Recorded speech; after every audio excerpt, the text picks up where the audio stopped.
Graça e paz a todos, meus amados, que a bênção de Deus esteja sobre a sua casa e sobre a sua vida. Nós estamos entrando em um novo trimestre, já entramos, né? Da Escola Bíblica Dominical referente à sua revista, que é esta revista aqui, os ataques contra a Igreja de Cristo. E aqui vai mostrar as sutilezas de Satanás nesses dias que estão antecedendo a volta de Cristo. Eu resolvi fazer diferente esse trimestre aqui e, em vez de gravar lição por lição, eu trazer aqui subsídios, claro, referente a cada lição, mas também no sentido de um contexto geral para que você possa usar a qualquer momento e em qualquer lição deste tema que é tão importante dos nossos dias. Você sabe que nós estamos vivendo um verdadeiro progressismo, onde a inversão de valores tem tomado conta do nosso contexto evangélico, e não só isso, muitos crentes estão aceitando esta inversão de valores, e além disso está havendo um verdadeiro desconstrutivismo, que é desconstruir tudo aquilo que foi ensinado para nós. Nossos marcos antigos estão sendo removidos, e é um perigo muito grande, porque nós temos uma gama de pessoas no nosso meio que já está aceitando passivamente toda essa mudança que está havendo. E esse trimestre ele veio muito bem no tempo oportuno para nos instruir referente ao cuidado que nós devemos ter, referente à nossa fé, e entendermos que a igreja ela está andando na contramão do mundo. E o tema de hoje, gente, que pode servir para qualquer lição das 13 que nós temos aí, é a igreja versus o mundo.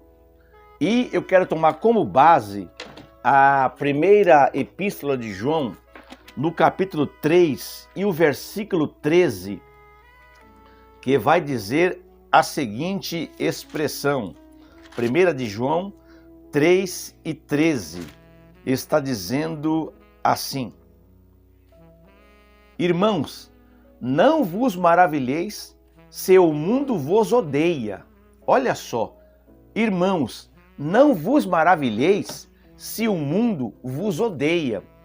E aí, quando você procura debater pela palavra, pelo lado certo, você vai encontrar pessoas dentro da igreja que vão contestar você, ainda que você esteja em posse da palavra e a interpretando da maneira correta. Ou seja, estes aí não são de Deus, mas são do mundo, ou são pouco esclarecidos. Mas aí vem a pergunta que eu faço: por que é que hoje os evangélicos estão tão desesperadamente cortejando o favor do mundo? Porque as igrejas elas estão planejando cultos de adoração para servir o sem igreja.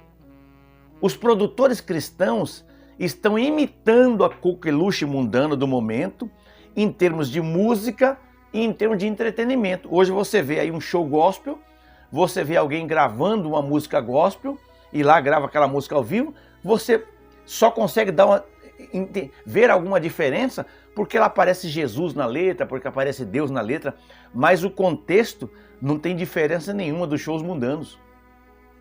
Os pregadores se sentem aterrorizados de que a ofensa do evangelho possa fazer alguém se voltar contra eles. E então, deliberadamente, omitem partes da mensagem que pode não agradar o mundo. Vocês perceberam isso? E o movimento evangélico, então, ele parece ter sido sabotado por legiões de falsos especialistas mundanos que estão empenhados em tentar fazer o melhor que podem para convencer o mundo de que a igreja ela pode ser tão inclusiva, ela pode ser pluralista e de mente aberta, quanto mais politicamente correta for uma pessoa mundana. A busca pela aprovação do mundo é nada mais, nada menos que adultério espiritual, gente. Na verdade, isso é precisamente o que o apóstolo Tiago usou para descrevê-la. Se você vê lá Tiago capítulo 4, versículo 4, o apóstolo está dizendo o seguinte: infiéis Não compreendeis que a amizade do mundo é inimiga de Deus? Aquele, pois, que quiser ser amigo do mundo, constitui-se inimigo de Deus. Mas eles esquecem esse versículo. E sempre existiu, não é? Sempre existiu essa incompatibilidade fundamental, irreconciliável entre a igreja e o mundo. O pensamento cristão é totalmente desarmônico com todas as filosofias da história. A fé genuína em Cristo implica numa negação de todo valor mundano. A verdade bíblica contradiz todas as religiões do mundo. O próprio cristianismo, não é? Nós vamos entender então, portanto, que ele virtualmente é contrário a tudo que esse mundo admira. Jesus disse aos seus discípulos, gente, está lá em João capítulo 15, versículo 18 e 19. Vamos ler João capítulo 15, versículo 18 e 19. Vamos ler na palavra para que eu não venha errar. 15, 18 e 19. Olha lá.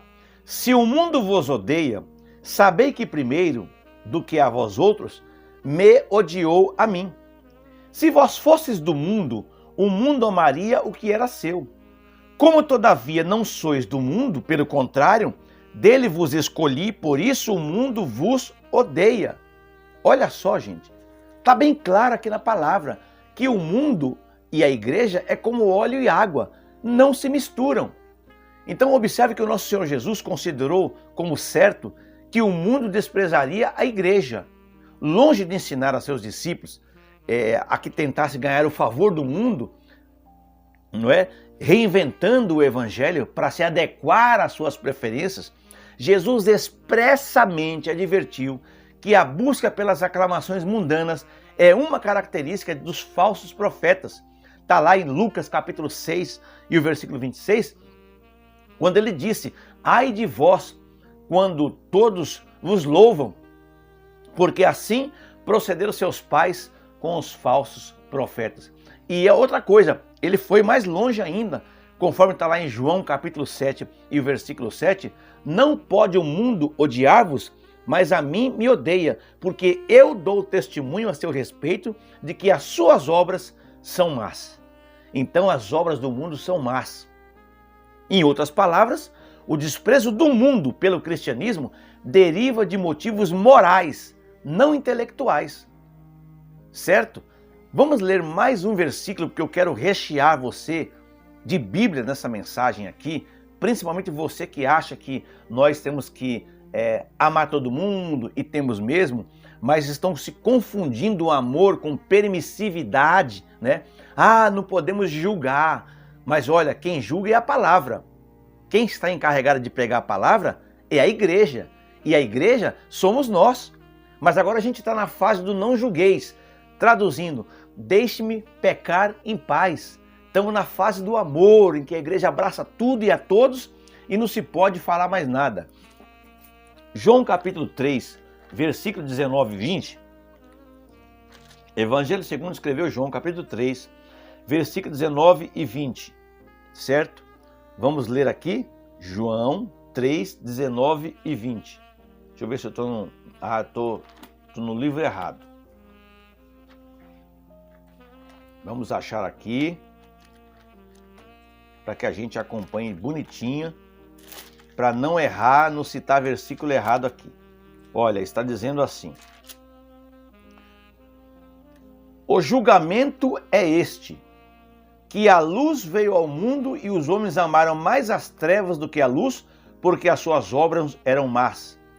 Pois todo aquele que pratica o mal aborrece a luz e não se chega para a luz, a fim de não serem arguidas as suas obras. Então é por essa razão que não importa quão dramaticamente a opinião do mundo possa vir a variar, a verdade cristã não será jamais popular ao mundo. Contudo, virtualmente, em toda a época da história da igreja, tem havido gente na igreja que está convencida de que a melhor maneira de ganhar o mundo é satisfazer os seus gostos. Tal tipo de abordagem tem sempre sido em detrimento da mensagem do evangelho, ou seja, tem trazido prejuízo à mensagem do Evangelho. Não é? E esse tipo de abordagem é ruim, porque as únicas vezes que a igreja causou impacto significativo sobre o mundo foi quando o povo de Deus permaneceu firme, se recusou a compactuar, não é, das coisas do mundo e ousadamente proclamou a verdade apesar da hostilidade do mundo. Agora, quando os cristãos se desviam da tarefa de confrontar os enganos do mundo com as impopulares verdades bíblicas, a igreja invariavelmente perde a sua influência e aí acaba se tornando impotente e se mescla com o mundo. E as escrituras e a história confirmam esse fato aí. A mensagem cristã simplesmente não pode ser distorcida para se conformar com a instabilidade da opinião do mundo. A verdade bíblica, ela é fixa, ela é constante, não se sujeita à mudança ou à adaptação.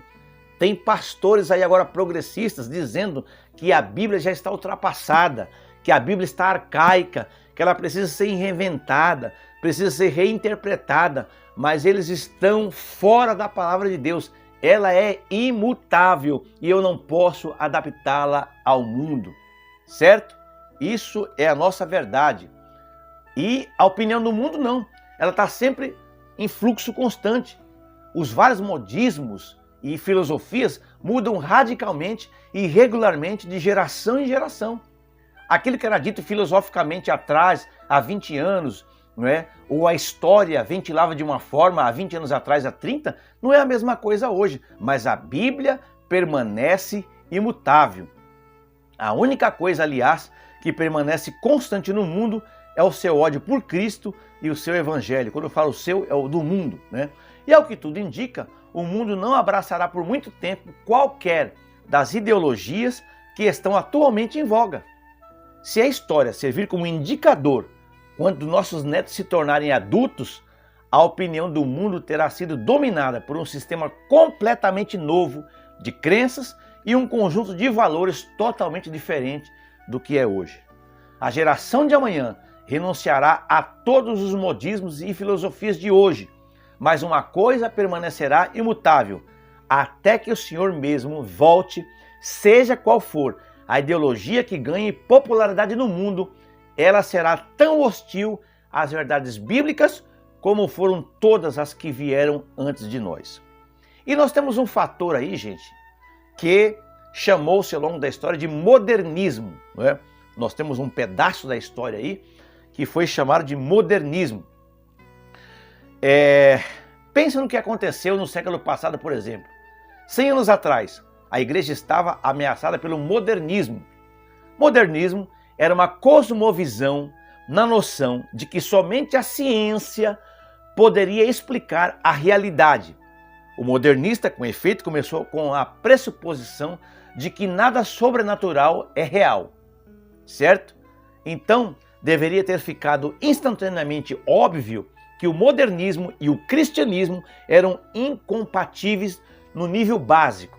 Se nada sobrenatural era real, então grande parte da Bíblia seria falsa e sem autoridade, porque muitas das coisas que tem aqui na palavra de Deus, ou grande parte, são coisas sobrenaturais.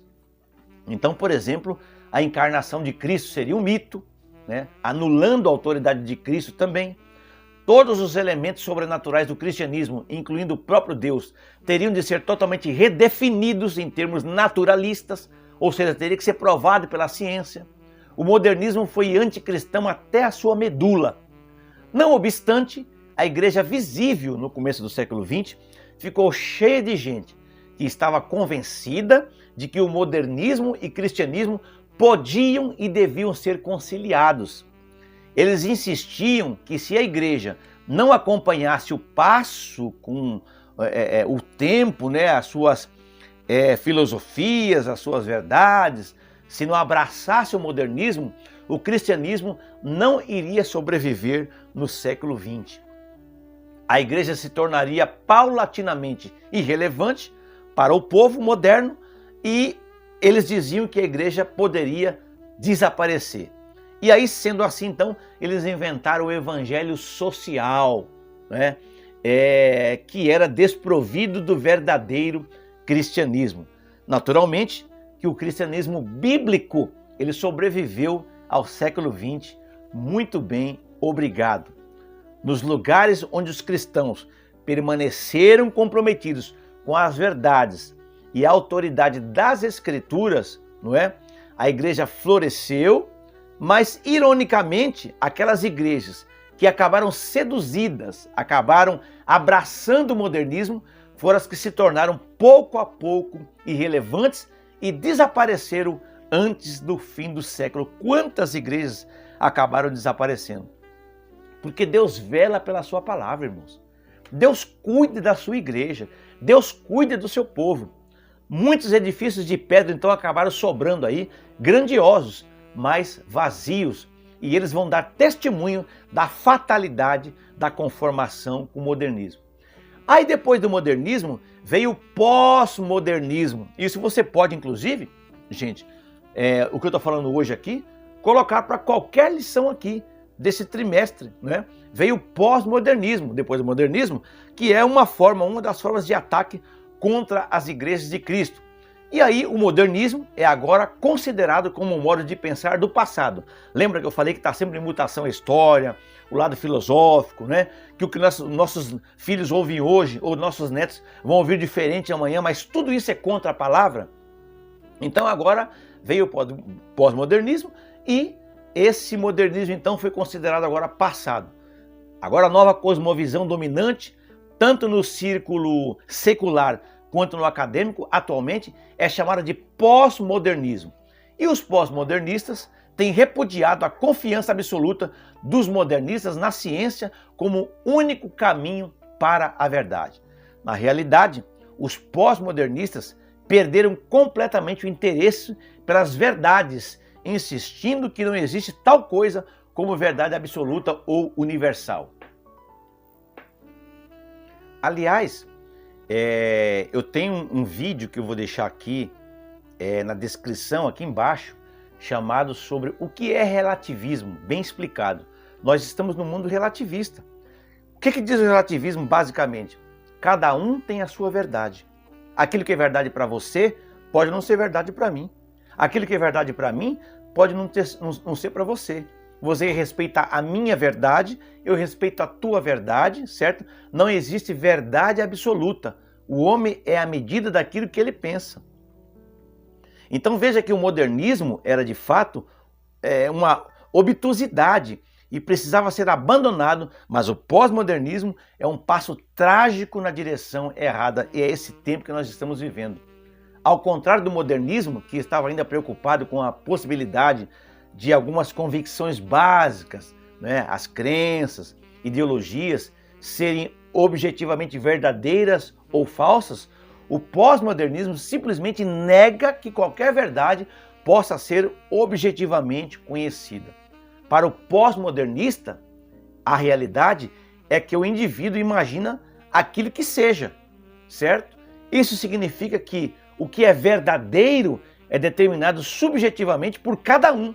E não existe tal coisa como a chamada verdade objetiva ou a verdade absoluta com a autoridade que governa ou se aplica universalmente a toda a humanidade.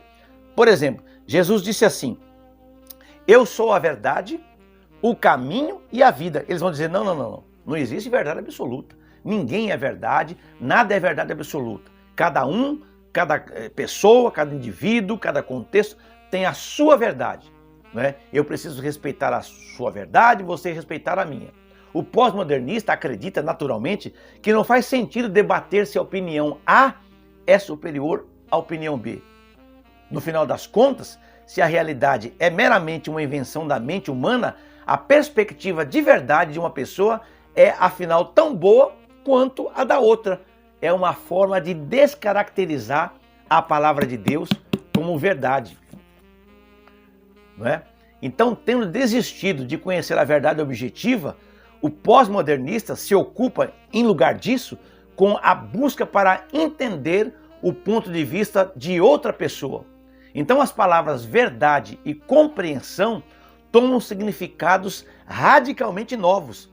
E aí, ironicamente, compreensão requer que, primeiro, que a gente acredite na possibilidade de conhecer qualquer verdade afinal. E verdade se torna nada mais do que uma opinião pessoal, geralmente melhor guardada para si mesmo, tá? Ninguém precisa saber da tua verdade, você guarda para si, eu guardo a minha para mim. Gente, estão descaracterizando a Bíblia. Essa é uma exigência essencial, não negociável, que o pós-modernismo faz a todo mundo. Nós não devemos pensar que conhecemos qualquer verdade absoluta ou objetiva. O pós-modernista frequentemente sugere que toda opinião deveria receber igual respeito. Se a opinião, se é verdade, está para eles tudo no mesmo patamar. E, portanto, numa visão superficial, o pós-modernismo parece movido por uma preocupação pela mente aberta para se chegar à harmonia e à tolerância. Tudo soa muito caridoso, não é? Altruísta, mas o que realmente sublinha o sistema de crenças pós-modernistas é uma intolerância total por toda a cosmovisão que faça alegações de que qualquer verdade universal, particularmente o cristianismo bíblico, seja verdadeira. Então hoje agora a gente está ouvindo muito essa palavra, não tolerância, amor, né? Mas eles não são tolerantes, eles não suportam a palavra de Deus. Em outras palavras, o pós-modernismo começa com uma pressuposição que é irreconciliável com a verdade objetiva, divinamente revelada nas Escrituras. E da mesma forma que o modernismo, o pós-modernismo é fundamental e diametralmente oposto ao Evangelho de Jesus Cristo. Agora, onde entra então diretamente o pós-modernismo e a igreja? Então, não obstante, a igreja atualmente está cheia de gente que advoga ideias pós-modernistas. Alguns deles fazem isso consciente e deliberadamente, mas boa parte também faz sem querer, gente, por desconhecimento bíblico, por falta de leitura da palavra, por falta de conhecer a essência do evangelho, não é? Eles se embeberam de forma demasiada e eles acabaram assimilando essa modernidade para eles. E esse movimento evangélico aí, como um todo, ainda está se recuperando da sua longa batalha contra o modernismo, não é? Agora que nós entramos no pós-modernismo, estamos nos recuperando da longa batalha contra o modernismo passado, né? E agora, repito, estamos nesse modernismo. E muitas vezes as pessoas não estão preparadas para um adversário novo, para um adversário diferente. Muitos cristãos, portanto, eles ainda não reconheceram o perigo extremo colocado pelo pensamento pós-modernista. A influência pós-modernista claramente já infecta a igreja. Gente, esse movimento gospel está nojento. Sabe, você vê a mistura do santo com o profano. Como é que a gente assimila as coisas normalmente, assim? Tá tudo muito fácil, tudo é gospel agora, né? É um cigarrinho gospel, uma cervejinha gospel, uma baladinha gospel. Nossos cantores estão indo aí para programas seculares, chega lá, dança, assimila o que eles propõem, não é? A gente precisa ganhar as pessoas. E com essa questão nós vamos misturando, nos moldando ao mundo, certo? Muitos evitam fazer afirmações inequívocas de que a Bíblia é verdadeira, certo? A Bíblia é verdadeira, mas eles agora estão evitando fazer essa afirmação. E todos os outros sistemas religiosos do mundo são falsos. Alguns que se intitulam cristãos foram ainda mais longe, né? Eles negam a exclusividade de que Cristo seja de fato o único caminho para a salvação. E a mensagem bíblica é clara. Jesus disse, eu vou repetir um versículo que eu disse agora há pouco, em João 14,6. Eu sou o caminho e a verdade e a vida. Ninguém vem ao Pai senão por mim. O apóstolo Pedro proclamou a uma audiência hostil em Atos capítulo 4, versículo 12. Não há salvação em nenhum outro, porque debaixo do céu não existe nenhum outro nome dado entre os homens pelo qual importa que sejamos salvos. Corroborando ainda com esse pensamento bíblico, o apóstolo João escreveu: quem crê no Filho tem a vida eterna. O que todavia se mantém rebelde contra o Filho não verá a vida, mas sobre ele permanece a ira de Deus. Está lá em João 3,36. Por isso que eu não concordo quando a pessoa chega a falar assim: ai, olha, Deus te ama. Deus ama o pecador.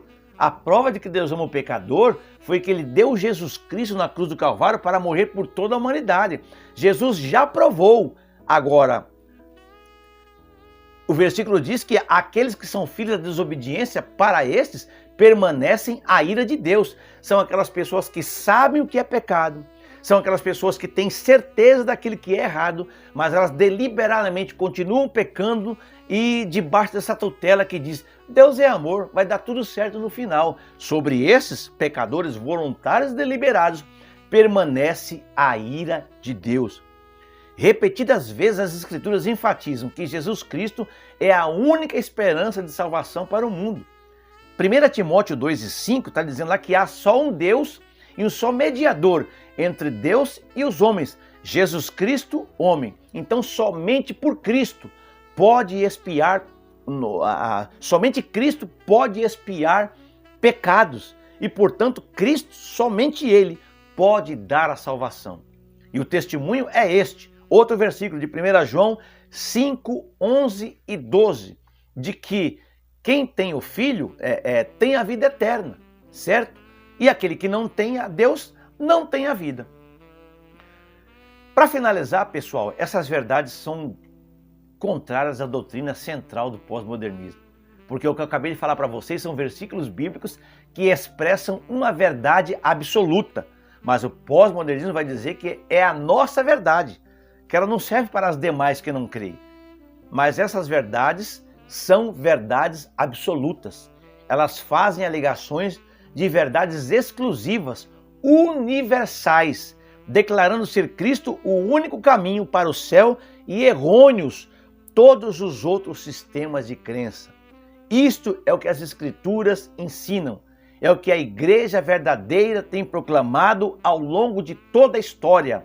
É a mensagem do cristianismo. E disso muitos cristãos simplesmente vão passando por cima das alegações exclusivas de Cristo debaixo de um silêncio constrangedor. Gente, eu costumo dizer, nós como igreja temos de nos posicionar. Nós temos que fazer frente a tudo aquilo que ataca a nossa fé. E é isso que nós vamos estudar esse trimestre. Os ataques, contra a igreja de Cristo. Quantas vezes a gente vê a igreja sendo atacada pelos meios políticos, pelos meios filosóficos, pelos meios culturais, e muitos crentes covardes de boca fechada usam as redes sociais, por exemplo, para tudo, mas nunca para defender sua fé ou contra aquilo que de fato ofende a igreja. Pior ainda, alguns da igreja, incluindo alguns dos mais conhecidos líderes evangélicos, começam a sugerir que talvez o povo possa ser salvo fora do conhecimento de Cristo. Os cristãos não podem capitular ao pós-modernismo sem sacrificar a essência da nossa fé. Ou você é uma coisa, ou você é outra. A alegação da Bíblia de que Cristo é o único caminho da salvação está certamente em desarmonia com a noção pós-modernista de tolerância, mas é, no final de contas, exatamente o que a Bíblia claramente ensina. E a Bíblia não é a opinião pós-moderna, ela é a autoridade suprema para todo cristão. Somente a Bíblia deve determinar o que nós cremos e proclamar isso ao mundo. Nós não podemos abrir mão disso, não importa quanto o mundo seja modernista, reclame que nossas crenças fazem de nós pessoas tolerantes, certo? E aí vem um outro conceito de tolerância intolerante. A veneração dessa tolerância de que falam tanto hoje pelos pós-modernistas é uma característica lógica, ela é óbvia, mas essa versão da intolerância, da tolerância é, na verdade, uma distorção perigosa da verdadeira virtude. Essa tolerância a preconizada aí pela pós-modernidade, né? E eu falo essa tolerância entre aspas, era diferente da tolerância verdadeira na plena concepção da palavra. Aliás, tolerância nunca é mencionada na Bíblia como uma virtude, exceto no sentido da paciência. Aí sim, serve a tolerância. Longanimidade, serve a tolerância. Mansidão, serve a tolerância. Agora, a noção contemporânea de tolerância é um conceito pateticamente fraco comparado ao amor que as Escrituras ordenam aos cristãos que mostrem aos seus inimigos.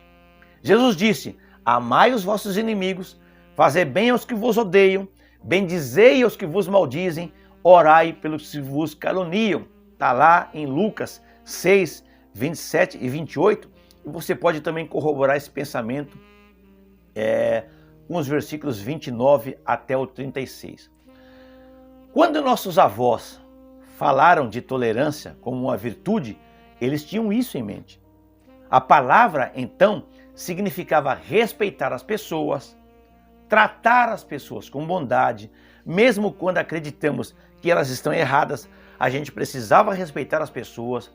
Mas a noção pós-moderna de tolerância significa que nós nunca devemos considerar a opinião de ninguém como errada. Olha a tolerância de hoje, certo? Essa é a tolerância de hoje. Tá errado isso, né? Tá errado isso. E aí essa tolerância bíblica é para as pessoas a tolerância pós-moderna para ideias. Eles acham que a Bíblia é apenas uma ideia. E eu digo para vocês, gente, aceitar toda a crença como igualmente válida dificilmente é uma virtude real. Mas é praticamente o único tipo de virtude que o pós-modernismo conhece. As virtudes tradicionais, incluindo a humildade, o domínio próprio, a castidade, são abertamente zombadas e até mesmo são consideradas como transgressões no mundo pós-moderno.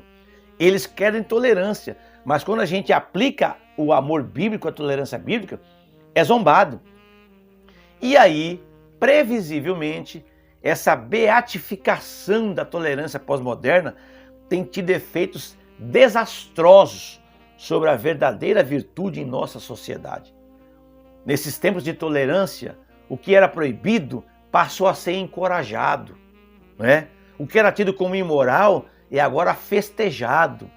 Infidelidade marital, por exemplo, essa infidelidade conjugal, divórcio, né, que vai falar nossas lições aqui, foram normalizados. Impureza, que impureza, cada um tem sua verdade, certo? Sexo abertamente, faça com quem você quiser, desde que você seja feliz. Essas são as verdades pós-modernas e a tolerância pós-moderna. Aborto, homossexualidade, perversão moral, né, de todos os tipos aí, são aclamados por grandes grupos e movidos pela mídia popular. A noção pós-moderna de tolerância está sistematicamente virando virtude genuína na cabeça deles. E praticamente a única coisa a ser rejeitada pela sociedade como maligna é aquela noção simplória e politicamente incorreta que o estilo de vida, que a religião ou perspectiva diferente de outra pessoa é incorreto. Ou seja, vocês não são tolerantes. Cada pessoa tem que ser o que é. Nossa, esse livro aqui é muito arcaico. Esse livro aqui é intolerante. Vocês percebem que isso vai mudando os conceitos verdadeiros da palavra tolerância e muitos crentes estão aceitando isso. Uma exceção notável àquela regra se destaca claramente. Os pós-modernistas aceitam a intolerância se for contra aqueles que alegam conhecer a verdade. Particularmente os cristãos bíblicos, né? Aí eles aceitam. E de fato, aqueles que proclamam os advogados líderes da tolerância, né?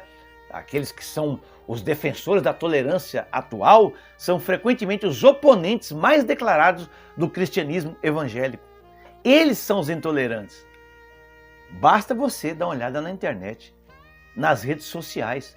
Veja o que está sendo dito pelos autoestilizados campeões da tolerância religiosa.